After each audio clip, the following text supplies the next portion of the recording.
Electric pressure just outside conductor बताना है। अब ये मान लो Q1 चार्ज था, Q2 था, ऐसे काफी सारे चार्जेस होंगे, तो उससे क्या होगा, electric field, external electric field होगी इन चार्जेस की वजह से। तो इलेक्ट्रिक फील्ड होगी तो फोर्स भी लगेगी, और यहां पर क्या हो जाएगा, यहां पर मान लो सिग्मा 1 आ गया, यहां कितना है, सिग्मा आ गया। ऐसे अलग अलग चार्ज डेंसिटी आएंगी, किस हिसाब से आएंगी कि इलेक्ट्रिक फील्ड इनसाइड क्या हो, जीरो। यहां पे कैविटी होगी तो भी जीरो होगी, कैविटी के अंदर भी, और जहां मटेरियल वहां भी जीरो, क्योंकि हम जानते हैं एक्सटर्नल इलेक्ट्रिक फील्ड से अंदर इलेक्ट्रिक फील्ड जीरो होती है। अगर कैविटी है, कैविटी में रखा हो चार्ज, तब यहां इलेक्ट्रिक फील्ड हो सकती है, अंदर तो फिर भी जीरो होगी, कैविटी के अंदर हो सकती है, ये हम पहले पढ़ चुके हैं। बाहर चार्ज है तो कैविटी हो या ना हो, कैविटी होगी तो भी कैसा एक्ट करेगा कि जैसे पूरा कंडक्टर है मटेरियल, वैसे एक्ट करता है। अब प्रेशर बताना है, यहां पे जैसे ये जो आउटसाइड प्रेशर होगा वो बताना है, तो फोर्स कैसे लगेगी। अब प्रेशर कैसे होगा, electric pressure just outside conductor क्या होगा, प्रेशर। अब पे फोर्स कैसे लगती है, dq, मान लो इस छोटे से एलिमेंट पे dq चार्ज है, तो चार्ज इंटू इलेक्ट्रिक फील्ड। यहां जो electric field just outside conductor है वो हम निकाल चुके हैं, dq electric field upon this is pressure upon area. ये dq कितने एरिया में है, ये dA एरिया है, और dq चार्ज है इस पर, ठीक। तो इसको कैसे, dq को कैसे लिख सकते हैं, चार्ज कितना हो जाएगा, sigma into dA, sigma into dA is dq, this is dq electric field. ये कौन सी इलेक्ट्रिक फील्ड है,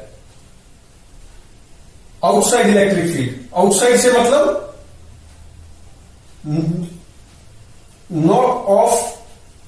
electric field of, not of electric, कौन सी इलेक्ट्रिक फील्ड नहीं है, जो dq की वजह से इलेक्ट्रिक फील्ड है। इलेक्ट्रिक फील्ड एक्सेप्ट मतलब electric field due to dq, excluding electric field due to dq, क्योंकि अपनी फील्ड की वजह से खुद को फोर्स नहीं लगती, बाहर जो फोर्स है उसकी वजह से यहां पर फोर्स लगेगी। बाहर जो सॉरी इलेक्ट्रिक फील्ड है, ये एक्सटर्नल कौन सी, इससे एक्सटर्नल, तो इस जो ये dq की वजह से इलेक्ट्रिक फील्ड है, इससे जो दूसरी इलेक्ट्रिक फील्ड है उसकी वजह से इस पे फोर्स लगेगी। खुद की इलेक्ट्रिक फील्ड से खुद पे फोर्स नहीं लगती, तो ई एक्सटर्नल, तो ये ई एक्सटर्नल है। एक्सटर्नल किसके, इस dq की फील्ड से एक्सटर्नल, तो this into E external upon dA, that is pressure. तो ई एक्सटर्नल अपॉन ये जो अपॉन dA, तो dA कैंसिल हो गया, तो क्या बचा, सिग्मा इंटू ई एक्सटर्नल। तो ई एक्सटर्नल हमें निकालना है, सिग्मा तो हमें पता होगा क्योंकि चार्ज दे देंगे तो पता चल जाएगा, ये सिग्मा यहां पर पता होगा, तभी हम निकाल सकते हैं प्रेशर। तो ई एक्सटर्नल कैसे निकालें, ई एक्सटर्नल निकालने के लिए हम पहले सोचते हैं कि अगर मैं यहां पर ये ले लूं एक गॉसियन, ऐसे एक इनसाइड अगर मैं देखूं, जस्ट इनसाइड कंडक्टर देखूं, तो यहां इलेक्ट्रिक फील्ड क्या है, जीरो। Electric field inside conductor is क्या है, जीरो। दैट इज इक्वल टू, ये इलेक्ट्रिक फील्ड किस वजह से है, दिस इलेक्ट्रिक फील्ड इज, अच्छा पहले एक मिनट, इनसाइड का भी निकालेंगे, पहले आउटसाइड अगर देखें, इलेक्ट्रिक फील्ड आउटसाइड कितनी है, या external electric field outside, just outside conductor, वो हम निकाल चुके हैं, कितनी है, सिग्मा बाय एप्सिलॉन नॉट। और ये किस वजह से है,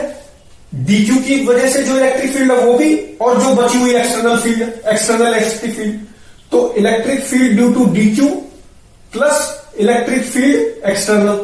इन दोनों का मिलके ही तो है ये जस्ट आउटसाइड, ये तो सबकी वजह से थी ना, ये जो हमने ये जस्ट आउटसाइड कंटेनर निकाली थी पिछले वीडियो में, वो तो सबकी वजह से थी, dq भी इंक्लूड था और बाकी सारा भी,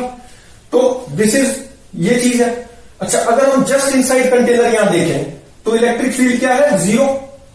जस्ट इनसाइड कंटेनर क्या है, वैसे तो कहीं पर भी इनसाइड कंटेनर करें तो जीरो है, तो ये जीरो कैसे होगी, यहां पर किसकी वजह से इलेक्ट्रिक फील्ड है, electric field due to dq है plus external electric field E external, मतलब dq की इलेक्ट्रिक फील्ड प्लस dq से अलग जो इलेक्ट्रिक फील्ड है उस सबका मिला के ही तो यहां जीरो है, ई नेट जीरो है ना यहाँ इनसाइड, तो ये जीरो, तो यहां से क्या आ गया, this implies that E electric field due to D Q is equal to minus of electric field of E external. अगर हम यहां पर मॉड कर ले तो ई ऑफ डी क्यू, तो मॉड दोनों का क्या है, इक्वल है, तो ये क्या आ जाएगा, ई एक्सटर्नल के बराबर ही आ गया। तो फ्रॉम दिस यहां पर हम लिख सकते हैं ई एक्सटर्नल को ई डी क्यू, तो twice of E due to D Q is equal to sigma by epsilon naught. तो electric field due to D Q कितना आ गया, सॉरी ई एक्सटर्नल चाहिए ना मेरे को, तो ई एक्सटर्नल को लिख लेते हैं, E external twice of E external is sigma by epsilon naught. तो ई एक्सटर्नल कितना आ गया, सिग्मा अपॉन 2 एप्सिलॉन नॉट। तो यहां पुट कर दो, sigma into E external is sigma upon 2 epsilon naught, तो ये आ गया sigma square upon 2 epsilon naught. तो ये क्या आ गया, प्रेशर आ गया, यही निकालना था हमें, जस्ट आउटसाइड प्रेशर क्या होगा, F, F perpendicular upon area ही तो होता है, परपेंडिकुलर ही होती है ये इलेक्ट्रिक फील्ड, क्योंकि क्या है, परपेंडिकुलर है, तो फोर्स भी क्या है, परपेंडिकुलर लगी, और ये एफ परपेंडिकुलर ही चाहिए होता है, तो F perpendicular upon area, this is pressure. तो ये फोर्स कितनी होगी, डीएफ, ये एफ कितना है, सिग्मा इंटू डीए, ये charge dq into electric field, this is force, E external हमने ऐसे निकाल ली। तो ये आ गया हमारा pressure sigma square by 2 epsilon naught just outside the conductor, this is pressure. अच्छा, अब एक क्वेश्चन करते हैं इससे related, sigma square by 2 epsilon naught learn भी रखेंगे इसको। अब मान लो एक कंडक्टिंग स्फीयर है, ठीक है, अब पूछ लिया कि भाई इसको चार्ज क्यू दे दिया, charge Q is given to it, इसका रेडियस आर दे रखा है, तो पूछा कि भाई इस वाले हाफ पे फोर्स बताओ कितनी लगेगी, क्यू तो ऐसे आ जाएगा सारे पे, find force on right half of this spherical conductor पूछा है, तो कैसे करें। अब अगर हम ये वाला मटेरियल देखें तो इस पे फोर्स कैसे लगेगी, अभी अभी हमने निकाला है कि प्रेशर तो ऐसे होता है, और ये इसका एरिया मान लो डीए है, दिस इज डीए, तो डीए फोर्स कितनी लगेगी, पीडीए, पीडीए लगेगी। अच्छा, अब सब पे अलग अलग है, यहां पर ये ऐसे है, ये क्या होगा, डीएफ पीडीए। तो हमने क्या किया कि इनफाइनाइटेसिमल एक रिंग कंसीडर कर लिया, क्योंकि सब में नहीं तो फिर एंगल अलग अलग आ जाएगा ना, प्रेशर दिए तो सब ये अलग अलग आ जाएगा, यहां पर भी ऐसे ही प्रेशर दिए, यहां पर भी प्रेशर दिए, पीडीए फोर्स लगेगी। तो हमने एक इनफाइनाइटेसिमल एलिमेंट कंसीडर किया, रिंग, तो ये रिंग लिया हमने, तो ये रिंग मान लो अगर थीटा एंगल बना रहा है यहां पर हॉरिजॉन्टल से, तो इसकी विड्थ कितनी जाएगी, हो गई are D theta, this width is are D theta, और ये कितना है आर, और ये कितना है डी थीटा, तभी तो ये आर डी थीटा है। अच्छा, तो ये रिंग पे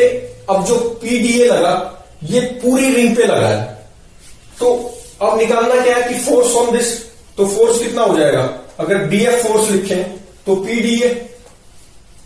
पीडीए कितना हो गया, pressure just outside container pressure है, वो तो बाद में लिख लेंगे, sigma square by 2 epsilon naught है ये, प्रेशर कितना आया था, sigma square by 2 epsilon naught आया था, तो ये sigma square by 2 epsilon naught, sigma क्या हो जाएगा, सिग्मा इज चार्ज क्यू दे रखा है, तो Q upon 4 pi R square, और इसका स्क्वायर, तो ये सिग्मा स्क्वायर को क्या लिख देंगे, ये वाली चीज। अच्छा, इनटू डीए, डीए कितना है, डीए, इसका इस रिंग, ये जो इनफाइनाइटेसिमल एलिमेंट है इसका एरिया, इसका एरिया कितना हो जाएगा, 2 pi R sine theta into R D theta, length into breadth कर देंगे ना, लेंथ कितनी है 2 पाई आर साइन थीटा, इसका रेडियस हो गया 2 पाई आर इसकी लेंथ, और into breadth R D theta, तो ये क्या आ गया, डीए आ गया, तो पी डीए, ठीक हो गया। अब ये डीएफ,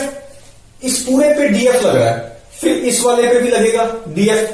तो डीएफ क्या हो, ये थीटा है और डीएफ ऐसे लग रहा है, तो इसका मतलब ये वाले कंपोनेंट तो कैंसिल हो जाएंगे वर्टिकल, तो ऐड होकर क्या आएगा, डीएफ कॉस थीटा, तो एफ कितना हो जाएगा, F required is integration of DF cos theta, ये चाहिए हमें, डीएफ कॉस थीटा, ये तो चाहिए, तो डीएफ कॉस थीटा हो गया, दैट इज इक्वल टू, अब ये तो कांस्टेंट ही है ना, तो इस सिग्मा स्क्वायर चलो लिख भी लो इसको, Q upon 4 pi R square पे चार इतना, एक पे चार इतना, ये हो गया सिग्मा अपॉन 2 एप्सिलॉन नॉट, और ये 2 pi R sine theta, 2 pi R common आ गया, आर स्क्वायर कॉमन आ गया, साइन थीटा और डी थीटा भी लिख दूंगा, और कॉस थीटा भी आ गया यहां पे, और डी थीटा। 2 को बाहर मत ले जाओ, 2 को यहां लिख दो, क्योंकि 2 साइन, और थीटा कहां से कहां जाएगा, 0 से, अब ये 0 से पाई बाय 2 जाएगा, क्योंकि यहां से रिंग बनने लगेंगे, और 0 से पाई बाय 2 में ये पूरा कवर हो जाएगा, 0 से पाई बाय 2। तो 2 साइन थीटा कॉस थीटा कितना हो गया, साइन 2 थीटा। तो इंटीग्रेशन हमें किसकी निकालनी है, साइन 2 थीटा 0 से पाई बाय 2 की। तो ये कितना आ गया, sine 2 theta is minus of 1/2 cos 2 theta, और 0 से पाई बाय 2, तो माइनस हाफ को मैंने बाहर लिख दिया, कॉस ऑफ 2 थीटा को लिखा pi by 2 minus cos of 0, तो कॉस पाई कितना हो गया, -1, और ये -1, तो -2, तो ये हो गया -2, तो माइनस माइनस प्लस 2 से 2 कैंसिल, 1 आ गया, तो ये कितना आया 1, तो आंसर कितना आ गया